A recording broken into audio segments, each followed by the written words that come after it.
Okay बेटा, हम लोग पहुंचे स्टैट्स में, इंडेक्स नंबर में, सम्स वाले पेजेस। आज का जो हमारा क्वेश्चन नंबर 37 है सुधीर प्रकाशन का, इसके अंदर टू मिसिंग फ्रीक्वेंसी दिया हुआ है। आप देख रहे हो यहाँ पे क्वेश्चन में क्लोथिंग में क्वेश्चन मार्क है और रेंट में क्वेश्चन मार्क है। तो इस टॉपिक का मैंने, इस टाइप के थम का मैंने नाम रखा है टू मिसिंग फ्रीक्वेंसी। ठीक है, और मैंने देखी पूरी एक्सरसाइज, बहुत जगह पे इस टाइप का सम दिया हुआ है, वन मिसिंग फ्रीक्वेंसी नहीं दिया हुआ है कहीं पे भी, डायरेक्टली टू मिसिंग फ्रीक्वेंसी दिया हुआ है। ठीक है, हर क्वेश्चन आंसर का एक नाम रखना जरूरी है, तो इसका मैंने नाम रखा है टू मिसिंग फ्रीक्वेंसी। यहाँ पे लिखा है worker in Mumbai city spends monthly ₹350। तो मंथली एक्सपेंस आपको दिया हुआ है ₹350। ये एक तरीके से आपको एक्सपेंस कॉलम का टोटल दिया हुआ है, ₹350 मंथली एक्सपेंस दिया हुआ है। आगे उसके बाद आपको दिया हुआ है the monthly cost of living index number is 136। तो ये है आपका cost of living index number. Cost of living index number आपको दिया हुआ है कितना, 136। बेटा इंडेक्स नंबर में कोई रुपीस केजी वगैरह नहीं होता है।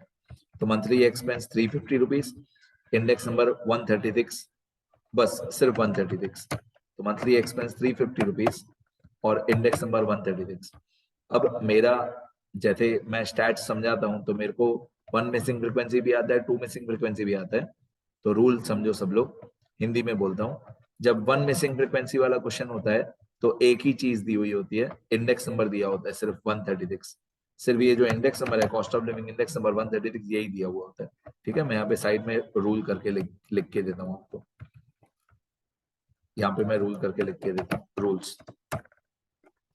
if there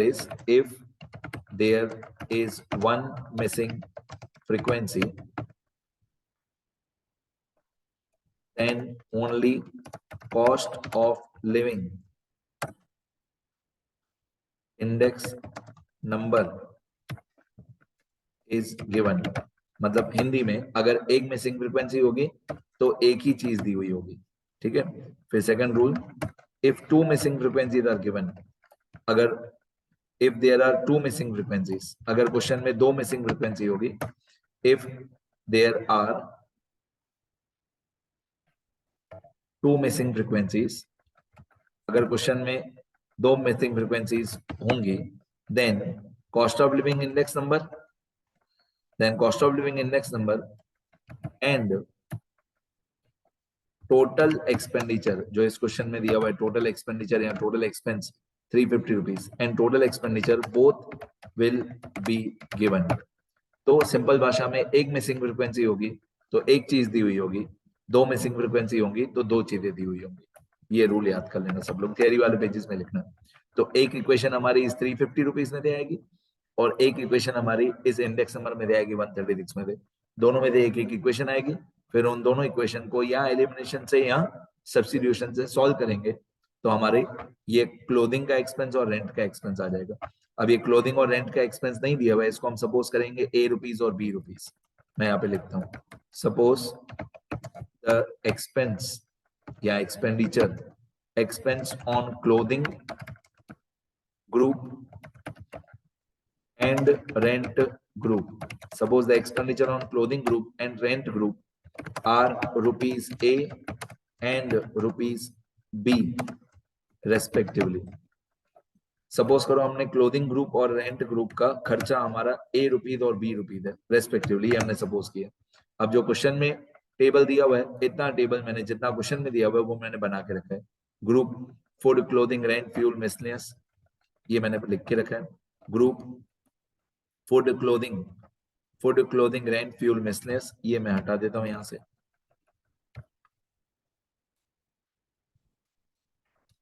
ग्रुप में food clothing rent fuel miscellaneous. फिर एक्सपेंस में आपको दिया हुआ है 140 क्वेश्चन मार्क 56 63, ये भी मैंने लिख के रखा है।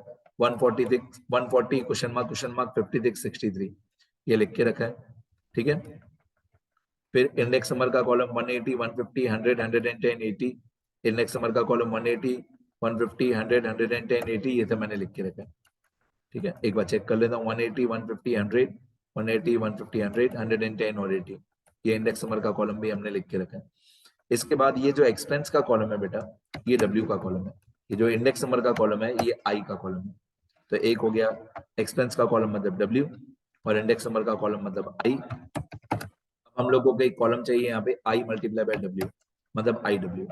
अब हम लोग ये एक्सपेंस के कॉलम को सपोज करेंगे क्लोथिंग को ए रुपीज और रेंट को सपोज करेंगे बी रुपीज। अब एक हमारा इक्वेशन हमारा इस 350 रुपीज में जाएगा। ये मंथली एक्सपेंस का टोटल दिया है 350 रुपीज। तो एक्सपेंस कॉलम में जाएंगे और एक्सपेंस कॉलम में यहाँ पे टोटल में जाके लिखेंगे 350 रुपीज। मतलब ये हमारा सिग्मा डब्ल्यू हुआ। सिग्मा डब्ल्यू कितना दिया हुआ है 350 रुपीज दिया हुआ है। तो एक इक्वेशन हमारी इस 350 रुपीज में जाएगी। दूसरी इक्वेशन में बाद में बताता हूँ, पहले इसमें से एक इक्वेशन बना के देता हूँ। तो पहली इक्वेशन होगी हमारी 140 plus A plus B plus 56 plus 63 equal to 350। यहां से हमारी फर्स्ट इक्वेशन आ जाएगी।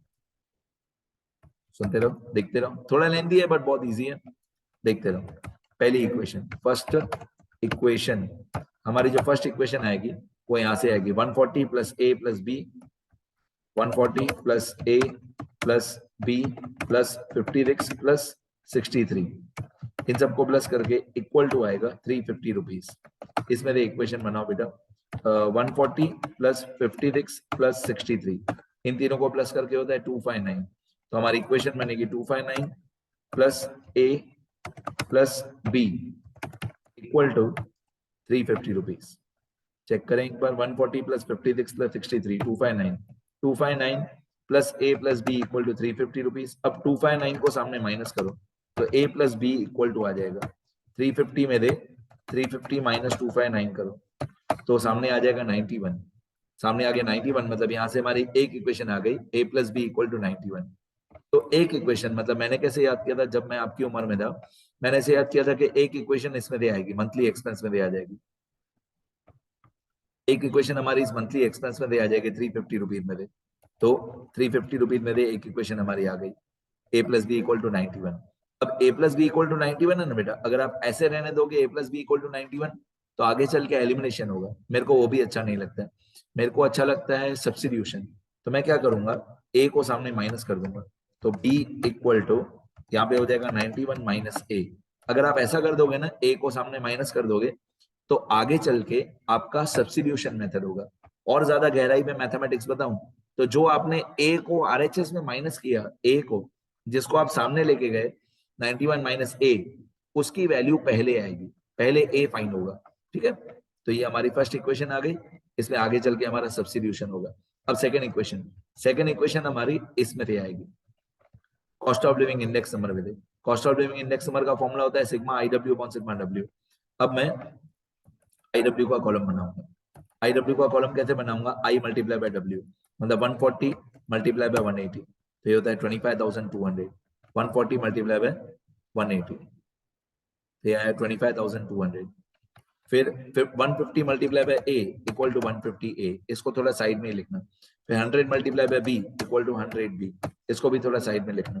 फिर 110 मल्टीप्लाई बाय 56, 110 मल्टीप्लाई बाय 56, ये होगा 6160। फिर 80 मल्टीप्लाई बाय 63, ये आएगा 5040। अब नंबर्स को अलग से प्लस करो और ए और बी को अलग से प्लस करो, ये आ जाएगा आपका सिग्मा आई डब्ल्यू। ये हो जाएगा सिग्मा आई डब्ल्यू, सुनते रहो, ये आपका सिग्मा आई डब्ल्यू आ जाएगा। सिग्मा आई डब्ल्यू कैसे निकालोगे, पहले नंबर्स को अलग से प्लस करो, मतलब 25,200 प्लस 6160 प्लस 5040, नंबर्स को अलग से प्लस करो। ये जो तीन नंबर्स हैं 25,200 6160 5040, इन तीनों को अलग से प्लस किया, ये आया 36,400 और 150 ए और 100 बी अलग से, तो ये हो जाएगा 36,400 प्लस 150 ए प्लस 100 बी, ये हमारा सिग्मा आई डब्ल्यू आया 36,400 प्लस 150 ए प्लस 100 बी। अब सेकंड इक्वेशन जो होगी हमारी वो cost of living index number के फॉर्मूला में आएगी। मैं यहाँ पे स्टार्ट करता हूँ सेकंड इक्वेशन। सेकंड इक्वेशन जो होगी हमारी, सेकंड इक्वेशन ये हमारी cost of living index number के फॉर्मूला में से आएगी। अब second equation cost of living index number is equal to sigma I W upon sigma W, equal to sigma I W upon sigma W, sigma I W upon sigma W. एक minute, हमारा formula बन गया sigma I W upon sigma W.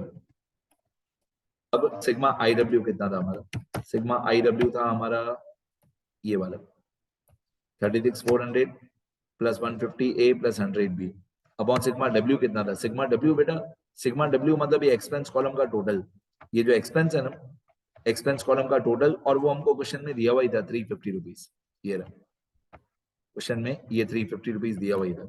तो sigma W में directly 350 rupees ही लिखने का, तो sigma I W आया ये वाला 36,400 plus 150 A plus 100 B upon sigma W 350, 36,400 plus 150 A plus 100 B upon sigma W था 350। और एक इंटरेस्टिंग बात बताऊं, जो cost of living index number है वो हम लोगों को क्वेश्चन में दिया हुआ है, cost of living index number question में दिया हुआ था, अगर आपको याद हो cost of living index number हमको दिया हुआ था ये रहा 136, ये 136, ये 136 मेरे सेकंड इक्वेशन फाइंड होगी हमारी, तो मैं यहाँ पे LHS में लिखूंगा 136, राइट है, ध्यान दो आगे। अब ये जो 350 है इसको सामने मल्टीप्लाई करो, तो 350 मल्टीप्लाई बाय 136, 136 मल्टीप्लाई बाय 350, ये होता है 47,600, 47,600, ठीक है, इक्वल टू अब बाकी तब सेम, यहाँ पे आएगा 36,400 प्लस 150 ए प्लस 100 बी, बाकी तब same 36,400 plus 150 A plus 100 B. अब इस 36,400 को सामने माइनस कर दो, तो 47,600 माइनस 36,400, 47,600 माइनस 36,400, ये होता है 11,200, 11,200, 11,200। अभी 11,200 जो आया इक्वल टू 11,200 इक्वल टू ये 150 ए सेम रहेगा और 100 बी वो भी सेम रहेगा, ये आपकी इक्वेशन नंबर 2 आ गई। इस इक्वेशन नंबर 2 को और आगे सॉल्व करने की जरूरत नहीं है, डायरेक्टली जो हमारी बी की वैल्यू थी, याद है बी की वैल्यू थी 91 माइनस ए, वो डायरेक्टली इसके अंदर पुटअप कर दो, बी की वैल्यू 91 माइनस ए, तो मैं एक एरो बना देता हूँ कि मैंने बी की वैल्यू यहाँ पे पुटअप कर दी इस इक्वेशन में, सेकेंड इक्वेशन में मैंने बी की वैल्यू पुटअप कर दी, तो बी की वैल्यू है 91 माइनस ए। चलो अब बाकी तब सेम, ये 11,200 सेम इक्वल टू सेम 150 ए वो भी सेम प्लस 100 वो भी सेम। अब बी की जगह पे मैं लिख देता हूँ 91 माइनस ए, बी की जगह पे मैंने 91 माइनस ए पहली इक्वेशन में थे पुटअप कर दिया, जो फर्स्ट इक्वेशन में आया था हमारा 91 माइनस ए।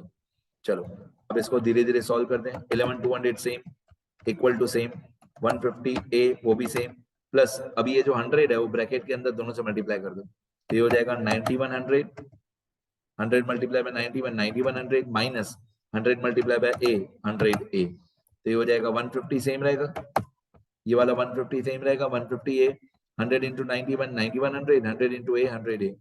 अब ये जो 9100 प्लस में है इसको सामने माइनस करो, तो 11,200 माइनस 9100, 9100 को सामने माइनस करो, तो ये आएगा 2100, कितना आएगा 2100, ठीक है, 1200 और 900, 2100 सही है, इक्वल टू ये 150 ए और 150 ए में से 100 ए माइनस कर दो, 150 ए माइनस 100 ए कितना होता है 50 ए, ये होता है 50 ए।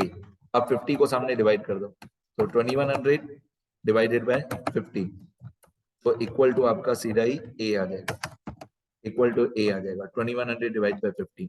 अब 2100 डिवाइडेड बाय 50, तो ए आपका आ जाएगा एग्जैक्टली 42, ए आ गया 42। अब याद करो हमने ए किसको सपोज किया था, ए हमने सपोज किया था क्लोथिंग वाले ग्रुप का एक्सपेंस, ए आ गया 42 और मेरे हिसाब से राइट भी है, ये रहा 42 राइट भी है।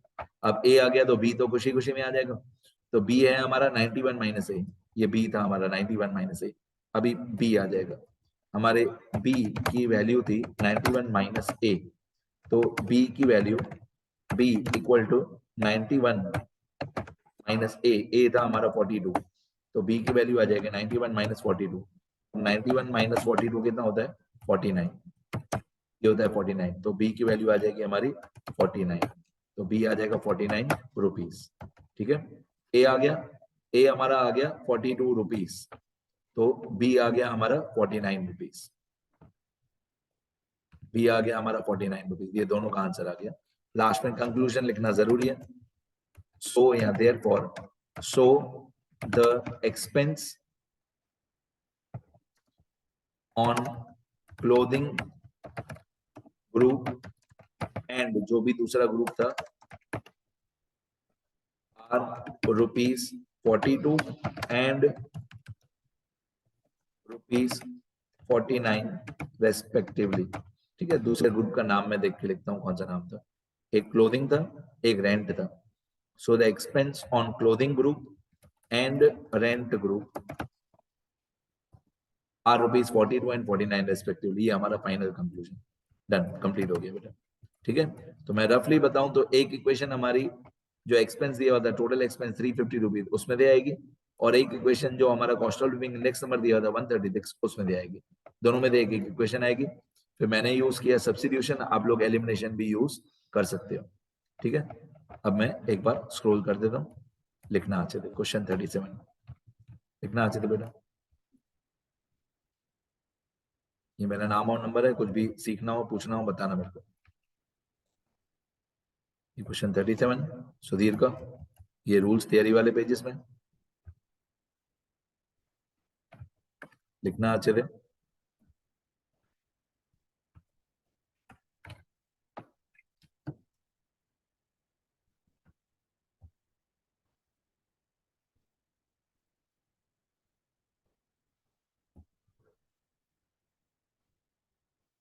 ठीक है, लिखो बेटा, लिखते रहो।